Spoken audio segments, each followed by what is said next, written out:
0204-021. Di sini saya ingin menjelaskan atau sekedar mempresentasikan dengan judul strategi pengelolaan keuangan untuk efisiensi dan profitabilitas. Dan di sini saya ingin mempresentasikan mata kuliah manajemen teknik yaitu dengan Bapak Rahmat. Selanjutnya itu pendahuluan pengelolaan, yaitu pendahuluan. Yaitu pengelolaan keuangan efektif dan merupakan salah satu faktor kunci yang menentukan keberhasilan sebuah perusahaan. Efisiensi dalam pengelolaan keuangan membantu mengoptimalkan penggunaan sumber daya yang ada.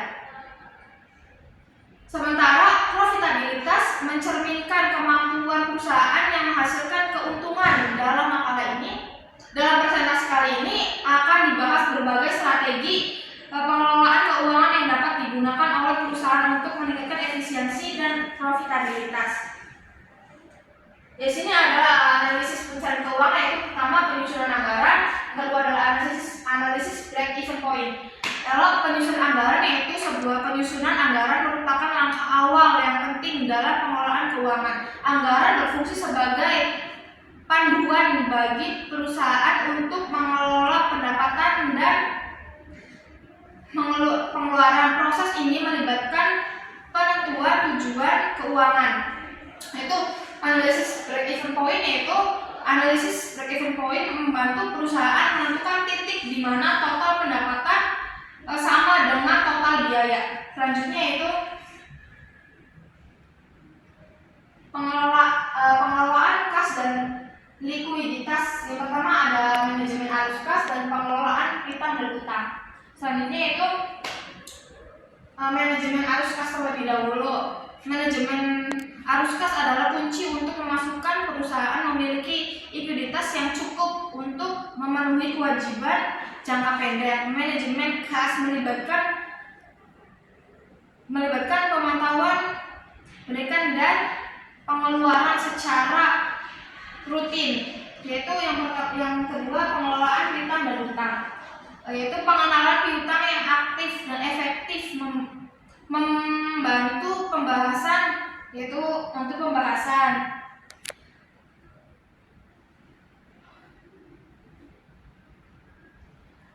Yaitu pengendalian biaya dan pengeluaran, pengembangan biaya operasional dan evaluasi pengendalian investasi. Yang kedua itu pengendalian biaya operasional. Pengendalian biaya operasional dapat dilakukan melalui berbagai cara seperti meningkatkan efisiensi proses produksi, mengurangi limbah, dan mengoptimalkan penggunaan sumber daya, yaitu evaluasi dan pengendalian investasi, yaitu investasi yang tepat dapat mendorong pertumbuhan perusahaan, namun investasi yang baru dapat menjadi beban finansial. Oleh karena itu setiap keputusan atau perusahaan investasi harus dievaluasi secara cermat melalui analisis biaya, manfaat dan penilaian risiko. Proyek investasi harus dipantau secara berkala untuk menghasilkan bahwa mereka memberikan hasil yang diharapkan. Selanjutnya itu optimalisasi struktur modal. Ada dua juga, yaitu penentuan struktur modal yang optimal dan manajemen dividen. Yang pertama itu penentuan struktur modal, yaitu struktur modal yang optimal adalah kombinasi antara utang dan ekuitas yang meminimalkan biaya modal dan maksimal nilai perusahaan. Struktur modal yang tepat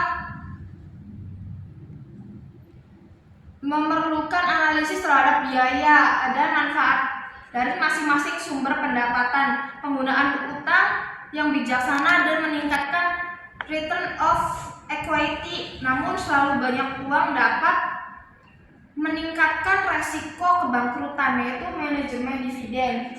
Manajemen dividen yaitu kebijakan dividen juga meminimalkan peran penting dalam pengelolaan keuangan perusahaan.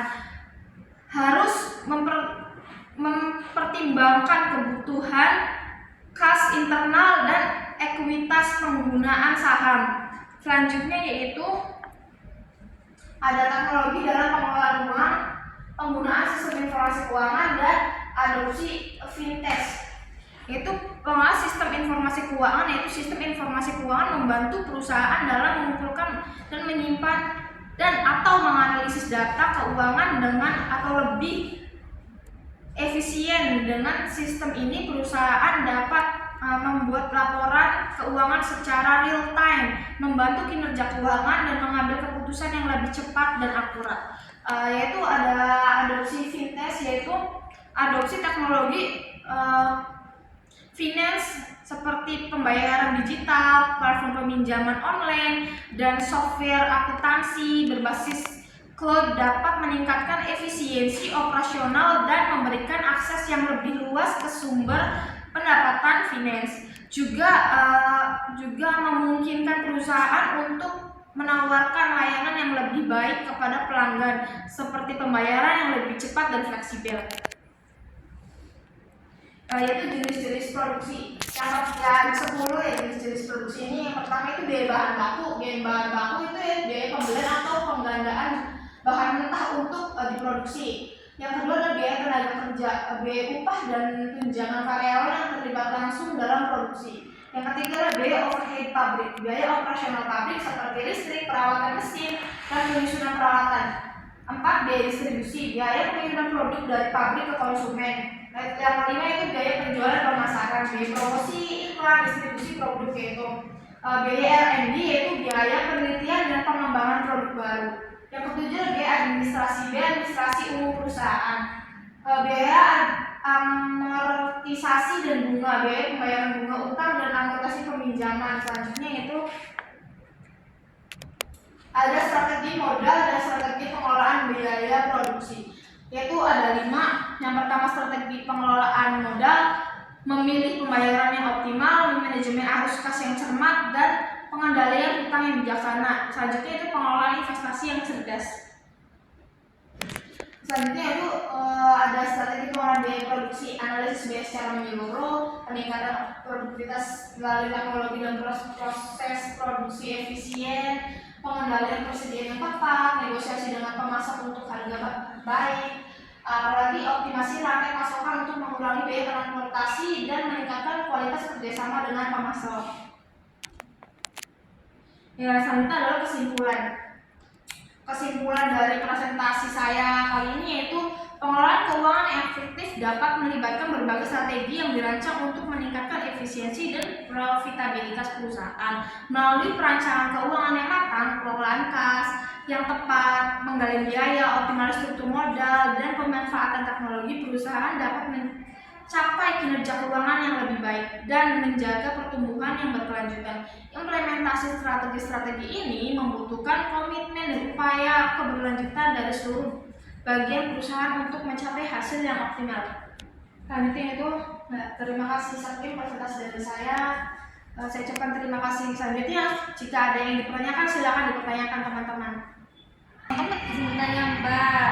Ya, silakan. Perkenalkan, saya Siti Radija, NIM 2204028. Izin bertanya, bagaimana sih contoh strategi pengelolaan keuangan yang Mbak bahas tadi di PPT?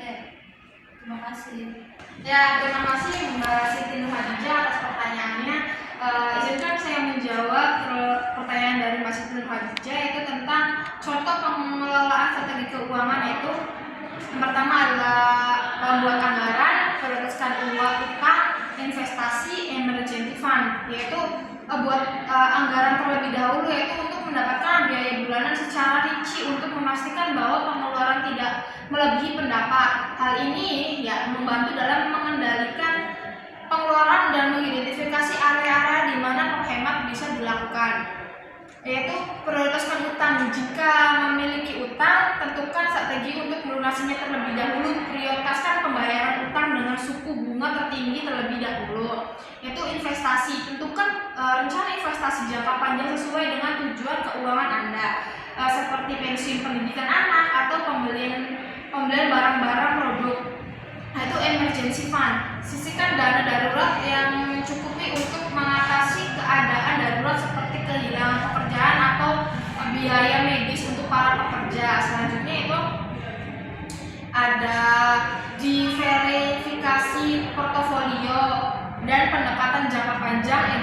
keuangan dan revisi evaluasi. Nah, pertama adalah edukasi keuangan. Tingkat pengetahuan Anda tentang manajemen keuangan bisnis. Semakin Anda memahami konsep strategi keuangan, semakin baik Anda dapat mengelola keuangan. Itu asuransi. Pikirkan Anda memiliki asuransi untuk para pekerja Anda atas resiko yang tidak terduga seperti asuransi kesehatan jiwa dan asuransi rutin bulanan. Ya, jawaban saya tadi apakah sudah membantu? Kurang pertanyaannya Mbak Siti Nurhadijah. Baik Mbak, terima kasih atas jawabannya. Jawaban itu ya sangat saya mengerti. Terima kasih sekali lagi. Ya, jika memang dirasa jawaban saya sudah sangat membantu keingintahuan Mbak Siti tentang pengelolaan keuangan, sekian dari saya. Kurang dan kurangnya saya mohon maaf. Wassalamualaikum warahmatullahi wabarakatuh. Waalaikumsalam warahmatullahi wabarakatuh.